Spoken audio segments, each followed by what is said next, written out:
Hi guys, welcome to Bini's kitchen. ഇതെന്തോ ചീരയാണെന്നറിയാമോ? ഇതാണ് പാലക് ചീര. ഇതുകൊണ്ട് ഞാൻ ഇന്ന് പാലക് ചപ്പാത്തി ഉണ്ടാക്കാൻ പോവുകയാണ്. ഗായ്സ്, ഞാനിവിടെ ചീര കുഞ്ഞു കുഞ്ഞായിട്ട് അരിഞ്ഞിട്ടുണ്ട്. അതിനകത്തൊരു സവാള ചേർത്തിട്ടുണ്ട്, 2 വെളുത്തുള്ളി, ഒരു പച്ചമുളക്. ഞാൻ എൻ്റെ രീതിയിലാണ് പാലക് ചപ്പാത്തി ഉണ്ടാക്കുന്നത്. ഫസ്റ്റ് ഞാനിത് ഒന്ന് വേവിച്ചമ്മച്ചേ ചെയ്യത്തുള്ളേ. ഒന്ന് വേവിച്ചും വെച്ച് മിക്സിക്കകത്തൊന്ന് നല്ലപോലെ അരച്ചെടുക്കുമേ. അല്ലേ വേവിക്കാതെ ചെയ്ത് കഴിഞ്ഞാൽ ഒരു പച്ചച്ചോവ വരും. ഇവിടെ ഞാൻ എണ്ണ ചൂടാക്കാൻ വെച്ചിട്ടുണ്ട്. അതിനകത്തോട്ട് ഈ പാലക്കീരയും ചുമന്നുള്ളിയും പച്ചമുളകും എല്ലാം കൂടി ഇട്ടൊന്ന് വഴറ്റി ഒന്ന് വേവിച്ചും വെച്ച് വേണം ഇതൊന്ന് നമ്മൾ ചപ്പാത്തി ഉണ്ടാക്കാൻ. അതിനകത്തോട്ട് തന്നെ ഇച്ചിരി മഞ്ഞൾപ്പൊടി, ഇച്ചിരി ഉപ്പും കൂടി ഇടുവാമെന്നേ. അങ്ങനെ ഞാൻ പാലക് ചീര ഒന്ന് വേവിച്ച് വെച്ചേ. ഇനി ഇത് തണുത്ത് കഴിയുമ്പോൾ നമുക്ക് മിക്സിക്കകത്ത് അരച്ചെടുക്കാമേ. അങ്ങനെ നമ്മുടെ പാലക്ക് തണുത്തിട്ടുണ്ട്. ഇനി ഞാനിത് മിക്സിക്കകത്തൊന്ന് അരച്ചിട്ട് വരാമേ. ഞാനിവിടെ പാലക്ക് നല്ലപോലെ അരച്ച് ഫൈൻ പേസ്റ്റ് പോലെ അരച്ചെടുത്തിട്ടുണ്ട്. ഇവിടെ ഞാൻ ചപ്പാത്തി മാവ് എടുത്തിട്ടുണ്ട്. അതിനകത്ത് ആവശ്യത്തിനുള്ള ഉപ്പ് ചേർത്തിട്ടുണ്ട്. ഉപ്പ് നോക്കിയേ ചേർക്കാം. ഓൾറെഡി പാലക് ചീരയ്ക്കകത്ത് നമ്മൾ ഉപ്പ് ഇട്ടാണ് വേവിച്ചിരിക്കുന്നത്.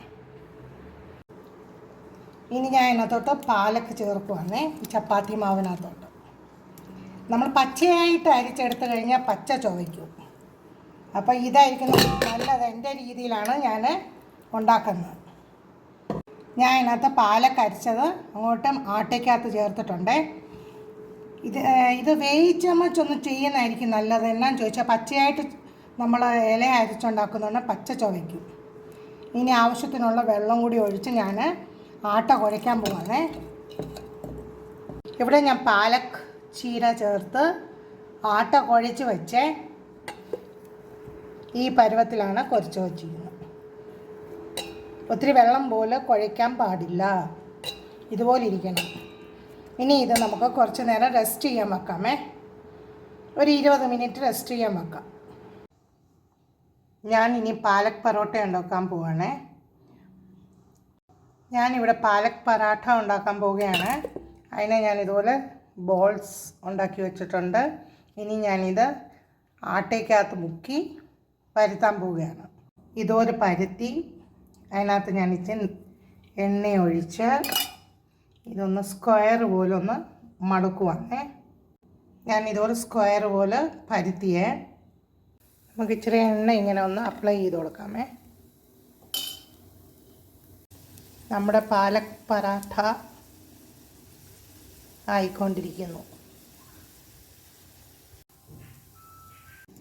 അങ്ങനെ നമ്മുടെ സോഫ്റ്റ് പാലക് പറാഠ റെഡി. നോക്കൂ എന്തൊരു സോഫ്റ്റ്.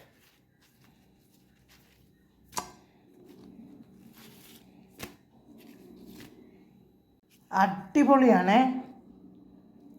ഇതിൻ്റെ കൂടെ നമുക്ക് ഒരു കൂട്ടാനും വേണ്ട, ഇതിങ്ങനെ അങ്ങ് കഴിച്ചാൽ മതി. സൂപ്പർ. നമുക്ക് നല്ല ലെയർ പോലുണ്ടേ. സൂപ്പർ.